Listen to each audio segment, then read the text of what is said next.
Hi, everybody. I'm Laura Sicola with Vocal Impact Productions.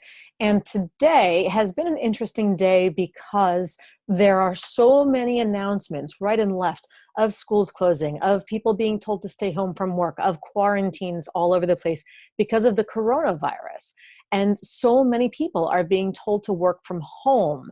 It's taking the concept of virtual teams to a completely different level.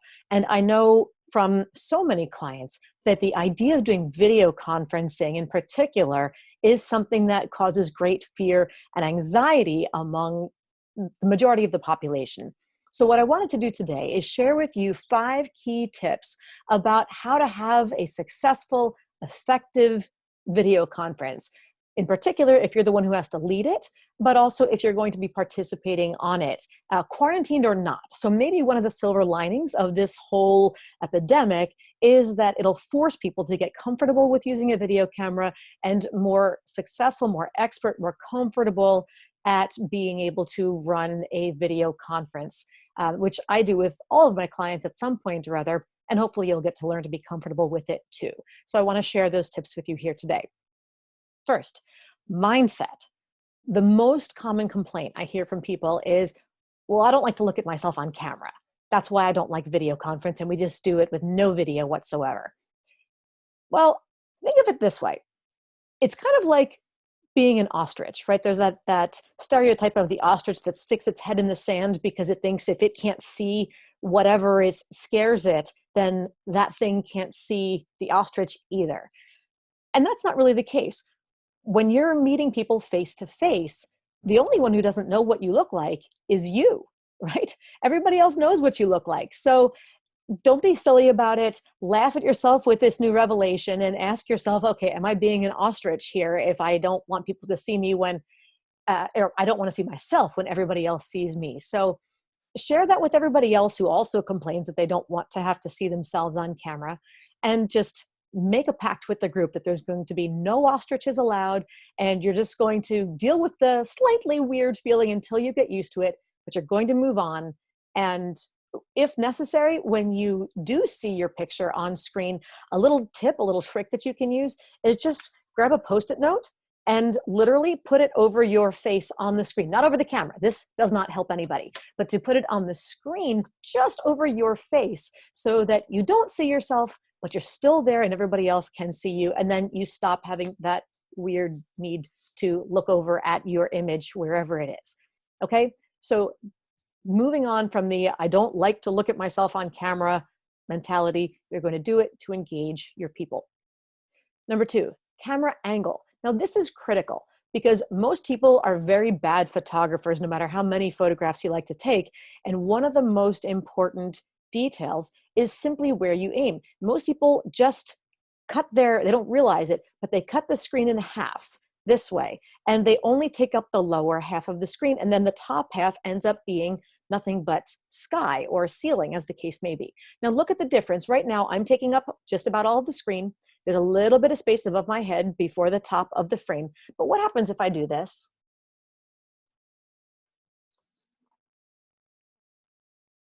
Okay, this is what most people do. They just sit there with their head right above the bottom of the screen and all this ceiling and sky. But now, how do I look when I'm doing this?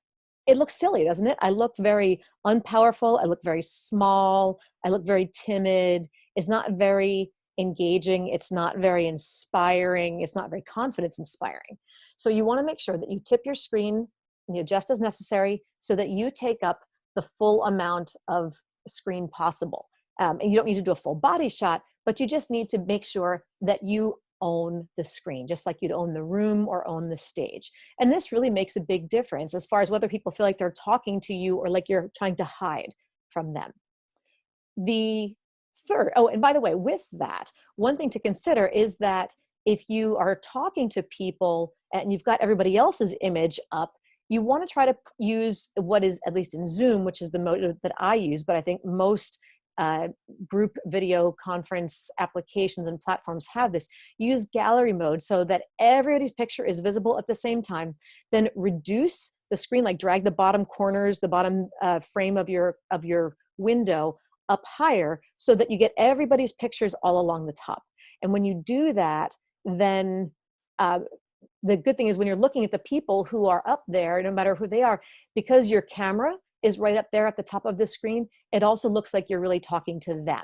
They feel more engaged because you're not down here looking. Similarly, when you have notes for yourself to use for your talking points, use your Microsoft Word or whatever document you're using and keep scrolling as you're going down the points so that you're not looking further and further and further down the screen as you're checking what it is you want to talk about. Make sure that whatever you're reading is always right up at the top of the screen, just below the camera, so that it makes the audience feel like you're looking at them 100% of the time. You know, it's fine to look down every now and then or look at other parts of the screen or windows. You know, people understand you're looking around. You're not trying to give a Broadway quality performance, but you do want to engage everybody as much as possible. They want to feel like you're talking to them, not like you're talking to yourself. All right, number 3. Let's talk about PowerPoint, because a lot of times you're going to be doing screen sharing, in particular with some sort of graphics and in slide format. So when you're designing PowerPoint, and this is frankly a rule of thumb in general, but if your company is one that insists on some really old school, outdated perhaps, rules about what belongs on a PowerPoint slide, please, for the sake of video conferencing in this era in particular, you want to change the visual as often as possible, because the more you give people something new to look at, the more they're going to stay engaged. So this is, and of course, this is not what I'm doing since I'm just here and I'm talking to you and giving you some ideas of what to do. If I was going to spend 2 or 3 hours putting this presentation together, I would have slides, I would have more visuals, but this is just me giving you some suggestions at the moment. But if you're using slides, you don't want to talk to someone for 15 minutes on 1 or 2 slides. For each point you bring up, each new subsection of sorts, you really want to either have a new item pop up as you're talking about it, or just change the slide. So maybe each slide only has 1 point. Next slide, next slide, next slide, so that they're only they're constantly refreshing what's in their view, and it forces the audience to constantly watch you, so they can't multitask as easily because they're going to miss something if there's always the possibility that you're moving the graphics on them. So again, whether you use just lots of slides with just 1 or 2 points on each slide, or you have lots of animation. I don't mean Pixar quality. You're not doing zooming and all sorts of creative design. It just means pop up point A, pop up point B, pop up point C, pop up a graphic, pop up a chart, move on. But you want to continually change what they're looking at to keep them interested. It's much easier to stare at a movie than to stare at a photograph for a long period of time. They need the visual stimulation. Topic number 4 is about sounding natural, because there are so many people who feel like as soon as the camera lens turns on, then they suddenly feel very stiff and very unnatural. And it's like, why can't I just sound like me? Why can't I talk like a normal person, whether or not I can see everybody else? And this is in particular difficult if you're doing something like I'm doing now, which is I'm talking to you, but I'm creating this video in what's called an asynchronous format. I'm really just here talking to the screen and sharing what I would otherwise want to say to everybody else. But I know that there's nobody live on the other end of the line. And that really wigs a lot of people out. But what I find is most valuable, frankly, is just talking to yourself. You know, if I was sitting here and talking to myself and thinking aloud and thinking through things, how would I say it? What's naturally just me talking? Or imagine that your team, that your audience, that your client is in front of you, and just don't think of it in terms of, well, there's nobody here, I'm talking to myself. There is. You know who your audience is. Get a mental picture. Imagine them in the conference room or in the auditorium or wherever they're going to be, or even just sitting there on camera with you. And be yourself. Don't worry about it being perfect. Just let it be real. You can reference your notes. You can look down if you have printouts or someplace. It's okay. It's not about being perfect. It's about being authentic. Get your priorities straight, and the quality that you produce will be much better. And you know what? If nothing else, go to Google Images and find a picture of an audience. Find a picture of people in a conference room, people wherever they are, even pictures of people on Zoom or on a GoToMeeting or whatever platform you like, and just pull it up so that you can look at that photograph for yourself and feel like there's people there in the audience, even if they're not technically interacting with you. Some people even like to have a pet, a cat or a dog on the other side of the computer so that you can see them and talk to the pet, or even take a photograph of your kids, a photograph of your family, whatever makes you happy, some friends, time when you were at a party with whoever you enjoy spending time with, and just take that printed photograph and tape it to your computer monitor so that you're looking at happy people in a time that made you happy, and it helps you to be more natural and a little bit more positive in your energy, because that energy is really important for engagement as well. Which brings us to topic number 5. Topic 5 is engagement. Here's a couple of really critical rules. Number 1, have everyone test the link and their equipment well before the meeting, like a day before the meeting, the night before at least, not just a minute beforehand. Because if they're going to have any tech issues, you want them to fix it before the meeting starts. You do not want to be trying to figure out how to help everybody else troubleshoot during the time that you're supposed to be sharing content. It's their problem, not yours. Everybody needs to be responsible for their own equipment. And most platforms, again, Zoom and GoToMeeting and whatever, will let you connect with the right link and take you through steps to test your equipment first. Second, once you are live with everybody else, state expectations outright, explicitly, respectfully, but just set the record straight. You want people to commit to not multitasking. You want people to commit to taking their phones and putting them away, putting them into silent mode, getting them off the desk so that they're not tempted to keep checking with every little buzz and update in Twitter and Facebook prompt, etc., that comes up. You want to also let them know things like minimize your email windows, minimize other things that are going to be distracting you.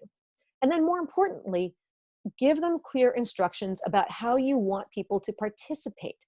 Do you want them to interrupt you if they have questions or want to make comments or share information? Do you want them to wait until the very end before they participate or pipe up? Do you want them to just blurt and say, hey, Laura, can you hold on for 1 second? Or do you want them to just type any questions or comments in the chat? Because there should be that chat box that's open. Do you want them to raise their hand? Most of these platforms have a little digital hand raising function, in which case you can say, if you have a question, click the hand button and I'll just watch for the little blinking light that indicates to me someone's got a question. That's my visual cue. How do you want people to participate? Similarly, regardless of what you tell them, if you're not hearing much, you want to stop periodically and check the temperature of the group. Check for comprehension. Ask them for input. But then when you do, don't be the one to break the silence. You don't want to say, so any questions?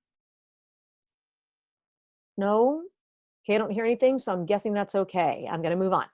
If you ask for a comprehension check, then tell them how you want them to answer. You can say something like, use the hand raise function. Everybody, if you hear me, if this makes sense, if you're ready to move on, please click the hand raise button. Then you're going to look at your participant list in the window, and you should see all the little hand raises being there. Then at least it's some kind of official response, so you know where you are. Or if it's a small group, and that's certainly much more efficient if you have 20, 50, 100 people on your video conference. If you just have a handful, single digits, say, I need a yes from everybody. Are we clear? Do you need to move on? Yes or no? Yes, yes, yes, yes, yes. Okay, great. Get that information, get it done. And once you're clear and you have an explicit response, then and only then do you move on. Similarly, don't ask generic rhetorical questions. Ask real questions. So again, so everybody okay with this? Okay? Okay is not a real question. It's a rhetorical question. Ask a real question. So, for example, I just went through a lot on this. What questions do you have about point number 1 before we move on to point number 2? Or tell me what you need from me to do whatever. I'd like each person to weigh in on this before we move on. So whoever starts can start. Otherwise, I'll pick. Who wants to go first? Okay, so you let people know how you expect them to respond, but don't ask rhetorical questions. and then feel weird when nobody answers you. Also, when in doubt, send agendas in advance with expectations of what kind of discussion, what kind of participation you want from everybody else at each point.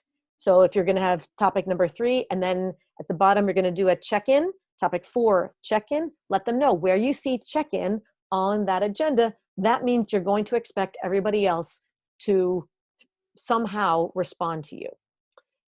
Okay, so that clears up the point number 5, which is about engagement. And I'm going to give you one bonus tip as well.